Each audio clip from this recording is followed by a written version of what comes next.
ಬರುವ ನವೆಂಬರ್ 3ರಂದು ಮಂಡ್ಯ ನಗರದಲ್ಲಿ ಜರುಗಲಿರುವ ಗ್ಯಾರಂಟಿ ಯೋಜನೆಗಳ ಫಲಾನುಭವಿಗಳ ಜಿಲ್ಲಾ ಮಟ್ಟದ ಸಮಾವೇಶಕ್ಕೆ ಮಳವಳ್ಳಿ ತಾಲೂಕಿನಿಂದಲೂ ಅತಿ ಹೆಚ್ಚಿನ ಸಂಖ್ಯೆಯಲ್ಲಿ ಫಲಾನುಭವಿಗಳು ಆಗಮಿಸಬೇಕೆಂದು ಗ್ಯಾರಂಟಿ ಯೋಜನೆಗಳ ಅನುಷ್ಠಾನ ಸಮಿತಿಯ ತಾಲೂಕು ಅಧ್ಯಕ್ಷರಾದ ಪಿ ಮಾದೇಶ ಮನವಿ ಮಾಡಿದ್ದಾರೆ.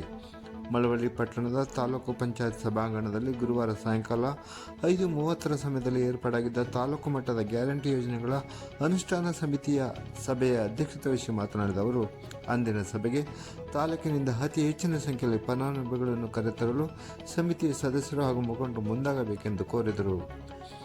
ಕೆಲ ತೆರಿಗೆದಾರರ ಕುಟುಂಬದ ಮಹಿಳೆಯರಿಗೆ ಗೃಹಲಕ್ಷ್ಮಿ ಹಣ ನಿಲ್ಲಿಸಲಾಗಿದೆ.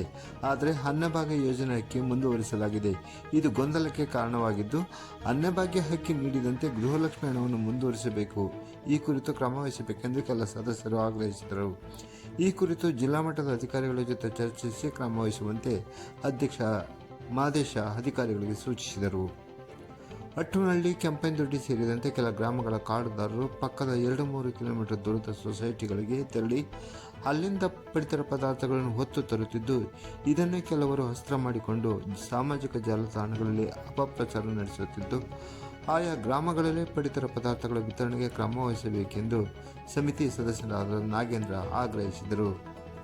ಸದಸ್ಯರಾದ ಶಶಿ ಮಾತನಾಡಿ, ಬೆಳಗಿನ ವೇಳೆ ಕಾಲೇಜಿಗೆ ತೆರಳಲು ವಿದ್ಯಾರ್ಥಿಗಳು ಭಾರೀ ಸಂಖ್ಯೆಯಲ್ಲಿ ನಿಲ್ದಾಣದಲ್ಲಿ ನೆರೆದಿರುವ ವೇಳೆ ಕೆಲ ಬಸ್ ಚಾಲಕರು, ನಿರ್ವಾಹಕರು ಪಾಸ್ಗೆ ಅನುಮತಿ ಇಲ್ಲ ಎಂದು ಹೇಳಿ ವಿದ್ಯಾರ್ಥಿಗಳನ್ನು ಕರೆದೊಯ್ಯಲು ನಿರಾಕರಿಸುತ್ತಿದ್ದು, ಇದರಿಂದ ವಿದ್ಯಾರ್ಥಿಗಳಿಗೆ ತೊಂದರೆಗೊಳಗಾಗುತ್ತಿರುವ ವಿದ್ಯಾರ್ಥಿಗಳು ಬಾಯಿಗೆ ಬಂದಂತೆ ಸರ್ಕಾರದ ವಿರುದ್ಧ ಮಾತನಾಡಲು ಕಾರಣವಾಗುತ್ತಿದೆ. ವಿದ್ಯಾರ್ಥಿಗಳಿಗೆ ತೊಂದರೆ ಆಗದಂತೆ ಕ್ರಮ ವಹಿಸಿ ಎಂದು ಕೆಎಸ್ಆರ್ಸಿ ಅಧಿಕಾರಿಗಳಿಗೆ ಸೂಚಿಸಿದರು. ಚೆಸ್ಕಾಂನ ಸಹಾಯಕ ಕಾರ್ಯಪಾಲಕ ಅಭಿಯಂತರಾದ ಪ್ರೇಮ್ ಕುಮಾರ್ ಮಾತನಾಡಿ, ಗೃಹಜ್ಯೋತಿ ಯೋಜನೆಗೆ ಹೊಸದಾಗಿ 270 ಅರ್ಜಿಗಳು ಬಂದಿದ್ದು, ಉಚಿತ ವಿದ್ಯುತ್ ಪೂರೈಕೆ ಕ್ರಮ ವಹಿಸಲಾಗುತ್ತಿದೆ ಎಂದು ಸಭೆಗೆ ತಿಳಿಸಿದರು. ಈ ವೇಳೆ ಮಾತನಾಡಿದ ಸದಸ್ಯ ಸುರೇಶ್ ಅವರು, ಭರವಸೆ ಕೊಟ್ಟಂತೆ ಸಾಗಿಯ ಗ್ರಾಮಕ್ಕೆ ಹೆಚ್ಚುವರಿ ಕಂಬ ಹಾಗೂ ಟಿಸಿಗಳನ್ನು ಅಳವಡಿಸಿ ಪ್ರೇಮ್ ಕುಮಾರ್ ಅವರು ಗ್ರಾಮದ ವಿದ್ಯುತ್ ಸಮಸ್ಯೆ ನೀಗಿಸಿದ್ದಾರೆ. ಅವರಿಗೆ ನಮ್ಮ ಅಭಿನಂದನೆಗಳು ಎಂದು ತಿಳಿಸಿದರು. ಸಭೆಯಲ್ಲಿ ಇತರ ಸದಸ್ಯರು ಸಹ ಚಪ್ಪಾಳೆ ಮೂಲಕ ಪ್ರೇಮ್ ಕುಮಾರ್ ಅವರ ಕಾರ್ಯಕ್ಷಮತೆಯನ್ನು ಪ್ರಶಂಸಿಸಿದರು. ಸಮಿತಿಯ ಅಧ್ಯಕ್ಷರಾದ ಪಿ ಮಾದೇಶ್ ಅವರು ಅಧ್ಯಕ್ಷತೆ ವಹಿಸಿದ್ದ ಸಭೆಯಲ್ಲಿ ತಾಲೂಕ್ ಪಂಚಾಯತ್ ಇಒ ಶ್ರೀನಿವಾಸ್, ನರೇಗಾ ಯೋಜನಾಧಿಕಾರಿ ದೀಪು ಮತ್ತಿತರರು ಹಾಜರಿದ್ದರು.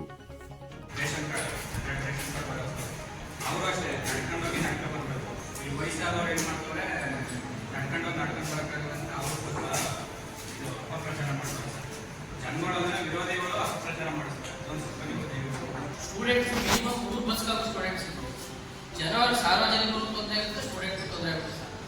ಯಾವಾಗ ಬಂದಿರ್ತದೆ ಅದನ್ನ ರನ್ನಿಂಗ್ ಮಾಡೋದು ಕೊಡಿ ಸರ್. ಆಮೇಲೆ ಅವರು ಬೇರೆ ಡಿಪೋ ಇಂದ ಬಂದಿರೋರು ಫುಲ್ ಬ್ಯಾಚಲ್ಲಿ ನಾನ್ ಸ್ಟಾಪ್ ನಮ್ದು, ನಾವು ಕಿರ್ಬಾ ಸ್ಟಾಪ್ ಕೊಡೋಲ್ಲ, ಬನ್ನೂರು ಸ್ಟಾಪ್ ಕೊಡೋಲ್ಲ, ನಾವು ಇದು ಸ್ಟೂಡೆಂಟ್ ಬಸ್ ಇಲ್ಲ, ಬರೀ ಇದೇನು ಮಾಡ್ತಾರೆ. ಅದಕ್ಕೋಸ್ಕರ ನೀವು ಅಮಾವಾಸ್ಯೆ ಮೇಲೆ ನಮ್ಮ ಡಿಪೋ ಮಾಡಿ ಆ ಡಿಪೋ ಮಾಡಿ ಅಂತ ಮಾಡ್ತಾರೆ, ಸ್ವಲ್ಪ ರನ್ನಿಂಗ್ ಮಾಡಿಸ್ಬಿಡಿ ಅಂತ ಅಷ್ಟೇ.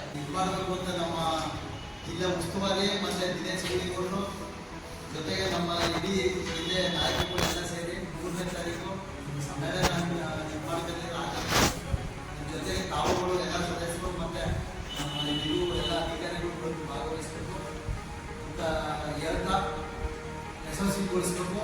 ಜೊತೆಗೆ ನಮ್ಮ ಮಳವಳ್ಳಿಗೂ ಒಂದು 150 ಜನಕ್ಕೆ ಹೇಳಿದ್ದಾರೆ ಬರೋಕ್ಕೆ, ನಾವು ಸಹಕರಿಸಬೇಕು, ನಮ್ಮ ಅಧಿಕಾರಿ ನೇತೃತ್ವಗಳು ಸಹಕರಿಸಬೇಕು ಅಂತ ಹೇಳ್ತಾ ಸಭೆಗೆ ಎಲ್ಲ ಬಂದು ಒಗ್ಗೂಟ್ಟು ಇಲ್ಲಿವರೆಗೂ ಮಾತಾಡಿ ಚರ್ಚೆ ಮಾಡಿದ್ದಕ್ಕೆ ಎಲ್ಲ ಧನ್ಯವಾದಗಳು ಅಂತ ಈ ಸಭೆನ ಹೀಗೆ ಇದು ಮುಂದೆ ನಡೆಸ್ಕೋಬೇಕು ಅಂತ ಹೇಳ್ತಾ ನಾನು